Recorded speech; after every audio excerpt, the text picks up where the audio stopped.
Tov, everybody. All right, so I just weighed my pack and I'm down to 7.5 kilos without food or water. So that's actually pretty good. I don't see how I can really get any much lower than that. I mean, there's a couple of items of clothing, I guess, that I could leave behind, but there's such a small difference. They're not going to make that difference, and I'd rather have them with me. So that's the status. 7.5 kilos, no water, no food, and then I'll just have to try to manage my hiking so that I can so that I don't need 6 kilos of water, because that's just insane. Yeah, so there we go. Hopefully it'll be better when I hit the trail tomorrow. And speaking of which, I have to still figure out where I'm gonna go back to join the trail.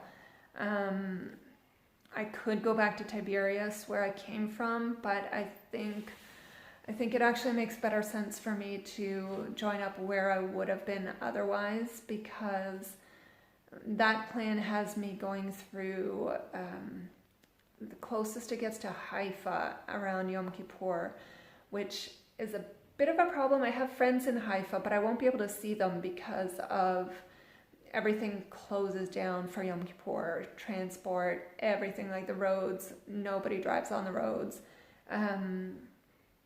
And so I won't be able to get around from midday on the day before Yom Kippur until a good bit after Yom Kippur is over on Wednesday evening. So my plan actually, the trail goes through Isfia at that point, which is a Druze village, and things will be open in the Druze village, I assume.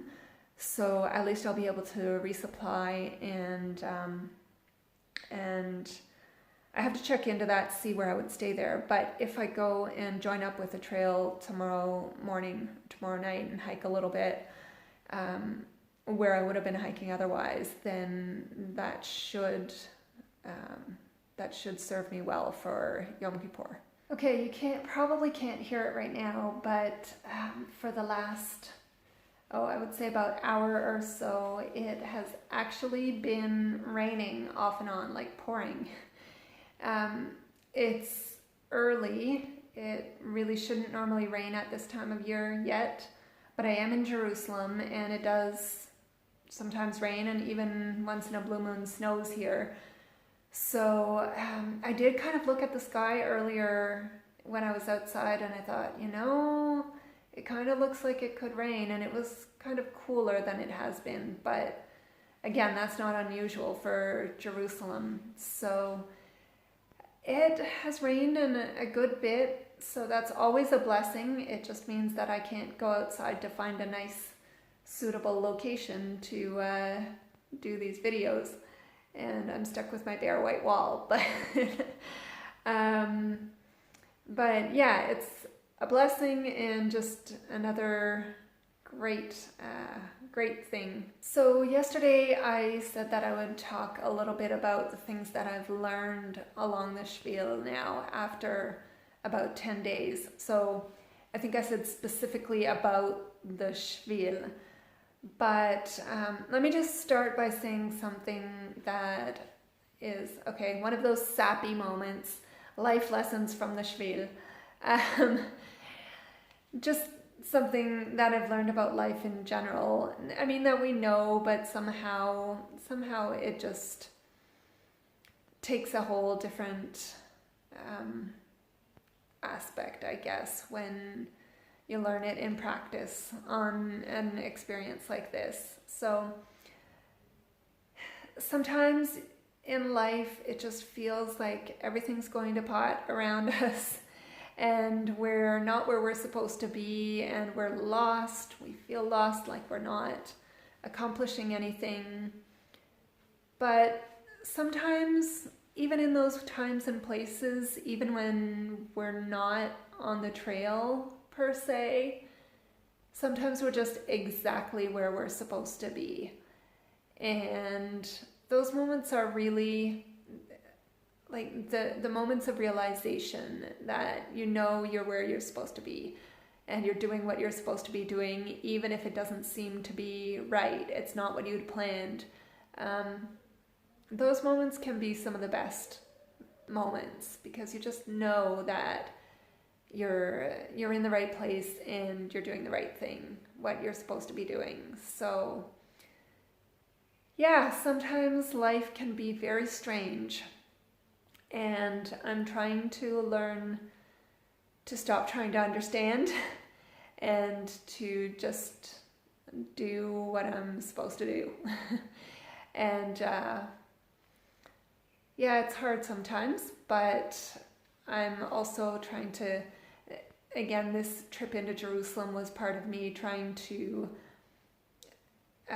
make it more feasible and more bearable for myself, because I know I'm supposed to be doing this, so I might as well do it. Try and find ways to make it easier for myself and actually be able to successfully complete it, hopefully, even if that means doing it differently than what I had anticipated or planned.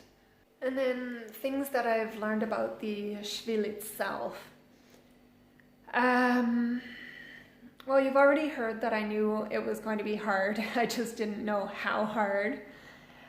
And I would have to say that the Red Book, which I have been using and I had used to plan my trip or my hike, it has some mistakes in it, like some places left is right and right is left, or descent is actually ascent, or vice versa. So when you're there, you just kind of have to look at the context and try to figure it out.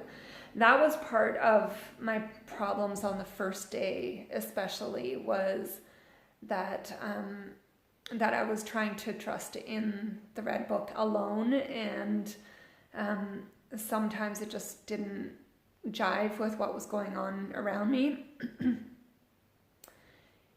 And the other thing is that the Red Book and a lot of the information says that, especially if you're starting from the north, or specifically if you're starting from the north, you really don't need any particular training.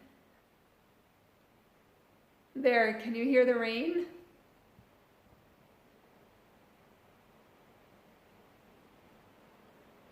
It's just pouring. I heard about an hour ago, I heard thunder. And there.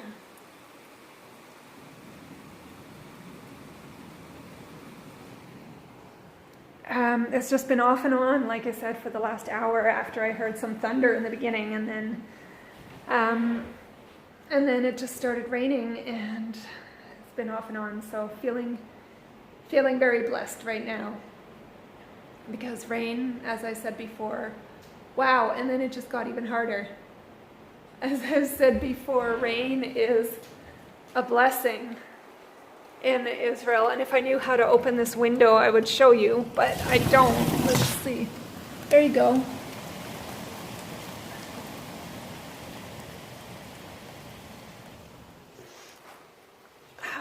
So I can't open the shutters. There must be some, oh, there's a button. Okay, never mind. There's a button to open the shutters, but anyways, maybe you saw that a little bit. So yeah, where was I? The Red Book. So I kind of trusted in the Red Book in the beginning because I didn't have anything else. And afterwards, once the fellow showed me how to use the app, that has really helped, because then I could do a reality check with the app. And mostly I've been relying on the app and then just checking in with the Red Book occasionally to see specific information about terrain and about specific landmarks and things like that. So Yeah.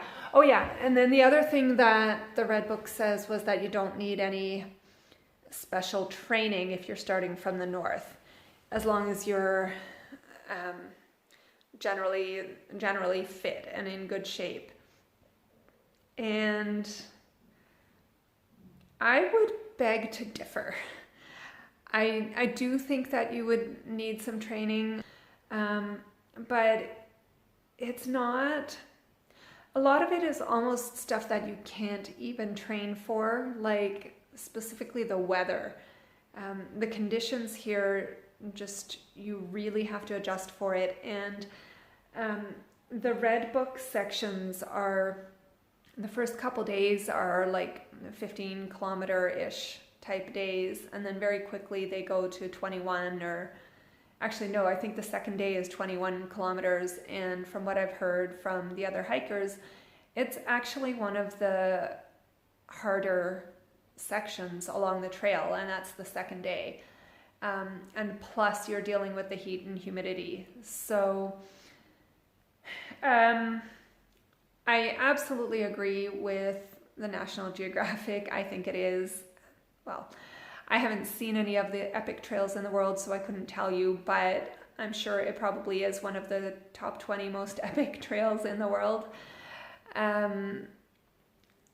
But it's not, unless you have the time to actually do it and adjust your schedule and your timing accordingly. I don't think you can do it in the timing of the Red Book, unless, I mean, some people I've heard that some like basically military special forces people have done it, and have actually done like a couple of sections in a day. But I mean, especially at this time of year, and this is like not even the heat of summer. So what I said before was I do not recommend doing it in the summer. I really do not recommend doing it in the summer, unless you have a death wish, because like right now it's October and it's still like really hot. You cannot hike within the hours sort of between, some people say 11 and 3, I'll say 12 and 4. And you just can't hike during that time, certainly not very quickly, certainly not much uphill.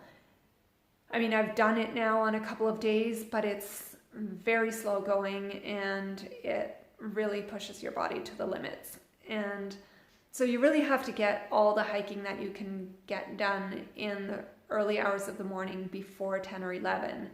And then in the couple of hours that you have left right before the sun goes down, because you really don't want to be hiking in the dark. So the idea that you can get 21 to 25 kilometers on the second or third or even the fifth or sixth day, I think that's pretty optimistic. Like I don't even know. My regular walking speed back home without a pack, and without these like weather conditions and in normal sort of road walking in ideal conditions, is 5 or more kilometers an hour. But here on the Shvil, especially in rocky places, it can be even slower than that, like a lot slower, like 1 kilometer an hour. But even at the best of times, I think I can make about 2 kilometers an hour. We'll see if that changes at all now that I've unloaded a little bit from my pack. And if it gets any better than that, and hopefully a little bit better as well if I can get on the road like at the crack of dawn. That should help a little bit as well. But from even, let's say from the crack of dawn, 6 o'clock to 11 o'clock, 5 hours, let's say you can do 2 or 3 kilometers an hour, that's still only 10 to 15 kilometers. And then maybe another 4, maybe 5 before the sun goes down. So I think it's really tough to do anything over 20 kilometers, or pretty much even approaching 20 kilometers in a day. So you do have to try to arrange, adapt to that, either be prepared to camp out. And then the other problem is they say, well, you can camp out anywhere as long as it's not a nature reserve. So you think you can camp out anywhere, but just about anywhere is a nature reserve. So it is challenging, for sure, even just from the perspective of logistics. And so I'm coming to the realization that I have to make changes and I have to adapt. And so instead of Joe hiking through Israel from one end to the other, this is going to be Joe hiking and hitchhiking through Israel from one end to the other. But I have to say that in terms of hitchhiking, I have not felt unsafe grabbing a lift from anybody at all. I think the first time I jumped into a car with a total stranger in Majd al-Shams with a single guy, I think my sort of rational brain did sort of question that for a moment, but he was the nicest guy, took me to a gas station where I was able to supply for that first day, and ever since then I've just had no qualms whatsoever about hitchhiking, and I have not run into anybody that sort of made me second guess whether I should get in the car with them or not. Everybody is so lovely, so helpful. And of course, if I did get a strange vibe from anybody, I wouldn't get into the car with them for sure. But so far, it's been so safe, so lovely. I've met the most amazing people. There's another couple things about the Shvil. One is there's a lot of politics about the Shvil, which kind of surprised me, but I mean, it doesn't really directly affect the hike. So this is time for kind of a heart-to-heart with my Israeli friends. And I've discussed this with a few people, and it's funny. One of the things that I love about Israelis is how direct they are, because sometimes it can be quite brutal, but at least you always know exactly where you stand with them. And but sometimes when you give them some of that directness back, they can get a little bit defensive. So please, this is not meant as criticism. It's meant to try to encourage and find solutions for something that really is a problem. And I think a lot of Israelis that I've spoken with agree with me. Most of the people I've spoken with finally agree with me in the end that it is a problem and it needs to be solved. Probably the reason people are getting defensive is because they think I'm criticizing them personally. And okay, so what's the problem? The problem is this. The Shvil, I've been complaining about the fact that sometimes there's no markers, you can't see the markers. There's actually a few aspects to this. Sometimes the Shvil actually goes along a different trail, and so they haven't bothered to put Shvil markers, and they've just left the other trail markers, which, I mean, it's better than nothing, I suppose, but it doesn't help because you don't know if you're on the Shvil or not by looking at the markers. So, but the real problem, what I'm getting to, is the fact that toilet paper along the Shvil is more prevalent than Shvil markers in a number of places. And this is just a real problem. And I think that they need to find a solution for it. And it's not because the Shvilistim need to use the bathroom. That's not the problem. They need to do what they need to do. And that, I understand that. I need to do it in places.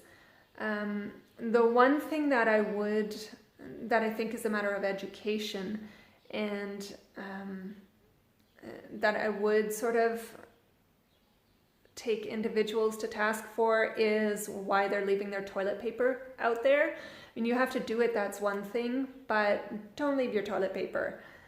It's just unsightly and it's gross, and it's not respecting nature. I mean, people have told me, oh, we're out in nature, so we do it naturally. That's not how you do it naturally. And that's not leaving nature the way you found it. It's not being respectful to yourself or your neighbors or your other Shvilistim, the other people who want to come out and find nature the way nature intended. So I would certainly recommend for individuals, yes, please take your toilet paper out. I have my little doggy bags. I have been religiously using the doggy bags to take my toilet paper out. The rest of it, I don't know what to say about that. There's not much you can really do about that. You can't, the ground is so rocky that you can't actually, like I said yesterday, you can't dig a cat hole. So even my trowel has now been left behind. And it's really hard to pack some of that stuff out. So, I mean, I don't know what to say. I'm all for leave no trace, but sometimes there's not much you can do about it. So my heart goes out to the Shvilistim, myself included. Somebody I was talking to had suggested that it would help if there were like little compost toilets set up every 10 kilometers or so along the trail. And they wouldn't require a lot of maintenance or servicing. And it would really help for, especially for women on their periods and for the poop issues. If you have to go pee, you have to go pee. That, as long as you're taking your toilet paper out, it doesn't really, that doesn't leave that much of a mess. But for some of these other personal, like basic personal needs, you don't have anything like that on the Appalachian Trail or the U.S. trails. I don't know how it is in the desert in the U.S., but certainly the conditions are so different on the Appalachian Trail. For instance, you can dig cat holes and do that kind of thing. So it's not really necessary. But in Israel, with the conditions the way they are, and much of the way you can't get 70 to 100 feet off the trail because there's barbed wire fences alongside the trail for good chunks of the way. So you kind of just have to, in a lot of places, do it where you can. So yeah, I don't know. I just think that sometimes, I know that there are people in Israel who are trying to make changes to this situation, and sometimes it just takes an outsider's voice to just bring attention to something that everybody knows needs to be fixed, but people can't get around to doing it for whatever reasons. So I think certainly if you want to get people interested in coming to do the Shvil, then I think this really is a number one priority for the Shvil, is to figure out a way to make it more attractive to people from overseas and from other countries. And And even for locals, I mean, even locals complain about it, that is just unsightly. And yeah, I'm sorry, guys, but it had to be said. So I do hope that something gets done about it. And because I want to see the beautiful sides of the Shvil, and I don't want it to be I don't want it to be defiled by these not so beautiful things that really are easy to fix. Sunset over Jerusalem, guys, and the video does not do it justice in the least. With that, Laila Tov.